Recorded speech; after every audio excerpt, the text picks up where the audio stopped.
मैं Bhagwati Sharda, army public school Jodhpur से। सुप्रभात बच्चों। कल हमने अपनी पाठ्य पुस्तक में आए संत रैदास कवि के जीवन परिचय तथा उनके द्वारा लिखे गए 2 पदों में से पहले पद का अध्ययन किया। आज हम दूसरे पद का अध्ययन करेंगे।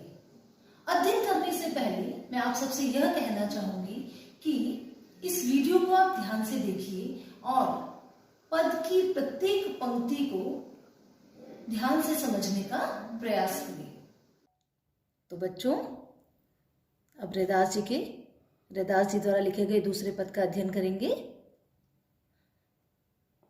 ऐसी लाल तुझ बिनु कौनु करे, गरीब निवाजू गुसैया मेरे माथे छत्रु धरे, जाकी छोती जगत कऊ लागे, तापर तू ही डरे, नीचहु उच्च करई मेरे गोविंदु, काहू ते न डरे, नामदेव कबीरु त्रिलोचनु सदना सैनु तरे, कवि कही रविदासु सुनहु रे संतहु, हरि जीव ते सबई सरे। रैदास जी अपने इस पद में कहना चाहते हैं ऐसी अर्थात ऐसी कृपा, ऐसी दया, लाल अर्थात स्वामी, हे स्वामी, हे मेरे ईश्वर, ऐसी कृपा तुझ बिन, तेरे बिना, तुम्हारे बिना, तुझ यानी तुम्हारे, बिनु यानी बिना, कौनु करे अर्थात कौन करेगा। कौनु का अर्थ है कौन और करे अर्थात करेगा। हे प्रभु, आपके अलावा मुझ पर ऐसी कृपा कोई नहीं कर सकता। गरीब निवाजू गुसैया, गरीब निवाजू अर्थात गरीबों पर दया करने वाले, गुसैया अर्थात स्वामी, हे गरीबों पर दया करने वाले, हे मेरे स्वामी, आपने मेरे माथे अर्थात मेरे मस्तक पर छत्रु धरे अर्थात स्वामी होने का छत्र धारण करवा दिया। मुझ जैसे एक छोटे से प्राणी को, मुझ जैसे अछूत प्राणी को आपने एक ऊंची पदवी प्रदान करवा दी। जाकी छोती, जाकी अर्थात जिसकी, छोती अर्थात छूने से, जगत अर्थात संसार, कऊ अर्थात को, संसार को, लागे यानी लग जाता है, जिसके छूने मात्र से संसार को अछूतपन लग जाता है, जिसका स्पर्श करते ही संसार को छुआछूत की भावना लग जाती है, तापर उस इंसान पर, उस रैदास पर तू ही ढरे, तुम ही द्रवित हुए हो, तुमने ही अपनी दया दिखाई है। तापर, तापर अर्थात उस पर यहाँ किसके लिए है? रैदास जी के लिए। वो खुद के लिए कह रहे हैं, उस रैदास पर तू ही ढरे, तुमने ही कृपा दिखाई है, जिसके छूने मात्र से संसार को छूत की भावना लग जाती थी।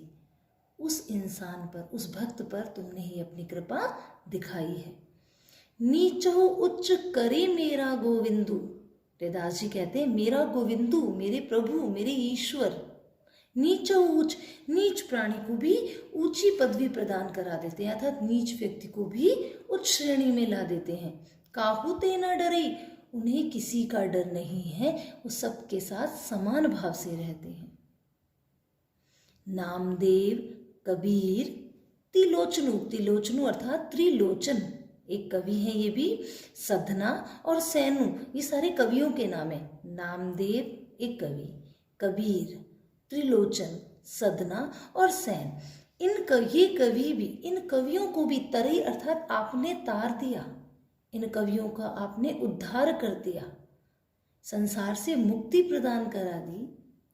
कही रविदासु सुनहु रे संतु, कही अर्थात कहते हैं, रविदासु अर्थात रैदास। हमने पढ़ा था कि इनका मूल नाम रविदास है और हम इन्हें रैदास नाम से जानते हैं। तो कही रविदासु, रैदास जी कहते हैं, सुनो रे संतु, हे संतों सुनो, संतहु यानी संतों, सज्जनों, हे सज्जन, हे संतजन सुनो, हरि जौते सभी सरे, हरि जीव अर्थात प्रभु, सभी अर्थात सब कुछ, सरई अर्थात संभव है, प्रभु के लिए सभी सरई सब कुछ संभव है, वो कुछ भी कर सकते हैं, उनके लिए कुछ भी असंभव नहीं है। प्रस्तुत पद में रैदास जी ने अपने प्रभु को गरीब निवाजू, लाल, गुसैया, गोविंदु, हरिजीव आदि नामों से पुकारा है। इन नामों से, इन अलग अलग नामों से उनका एक ही तात्पर्य है, हे ईश्वर, कि आपकी ही कृपा से मैं इस उच्च पद पर पहुंचा हूं और मेरे कृष्ण, मेरे प्रभु के लिए, मेरे ईश्वर के लिए सब कुछ संभव है। एक बार मैं पुनः भावार्थ बता देती हूँ। रैदास जी कहते हैं कि हे ईश्वर, जैसी कृपा आप करते हैं वैसी कोई नहीं करता। आप गरीबों को गले लगाते हैं, इसलिए कोई आपको गरीब निवाज कहता है तो कोई गोसाई कहता है। आप मेरे सिर पर छत्र के समान विराजमान हैं। जिन लोगों को निचली जाति का कहकर समाज छुआछूत करता है, आप उन्हीं पर कृपा करके उन्हें समाज में सम्मान दिला देते हो। आप किसी से डरते नहीं हो, अर्थात आप निर्भय हो। नामदेव, कबीर, त्रिलोचन, सधना और सैनु नामक भक्त आपकी भक्ति करके तर गए, अर्थात वे सांसारिक बंधनों से मुक्त होकर मोक्ष पा गए। रविदास जी कहते हैं, हे संतों, ध्यान से सुनो, प्रभु की कृपा से सब कुछ संभव हो जाता है, कुछ भी असंभव नहीं रहता। तो इस प्रकार हमने रैदास जी द्वारा लिखे गए दूसरे पद का अध्ययन किया। अब कुछ प्रश्नों पर हम चर्चा करेंगे।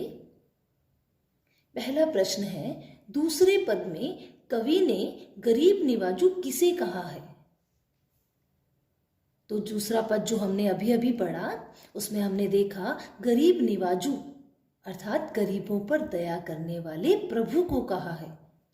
इस पद में कवि ने गरीब निवाजू अर्थात गरीबों पर दया करने वाले अपने प्रभु को कहा है। दूसरा प्रश्न, दूसरे पद में जाकी छोती जगत कऊ लागे तापर तू ही डरे, इस पंक्ति का आशय स्पष्ट कीजिए।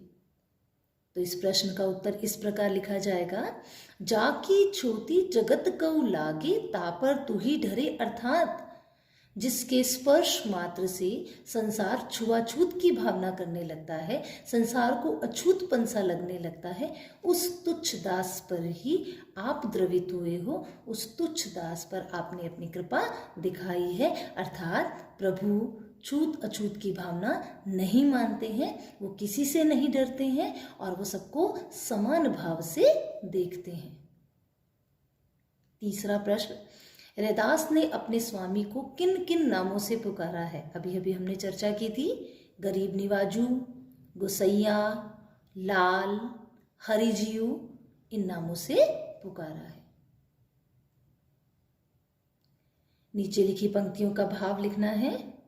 पहली पंक्ति है, ऐसी लाल तुझ बिन कौनु करे, अर्थात हे स्वामी, जैसी कृपा आप करते हैं वैसी कृपा और कोई नहीं कर सकता। नीचहु उच्च करे मेरा गोविंदु, काहू ते न डरे। इस दूसरी पंक्ति का भाव यह है कि प्रभु की कृपा से नीच प्राणी भी उच्च पद को प्राप्त कर लेता है और प्रभु काहू ते न डरे, किसी से नहीं डरते हैं, सबके भले की भावना करते हैं, सबकी भलाई करते हैं। तो बच्चों, इस प्रकार आज हमने रैदास द्वारा लिखे गए दूसरे पद का अध्ययन किया।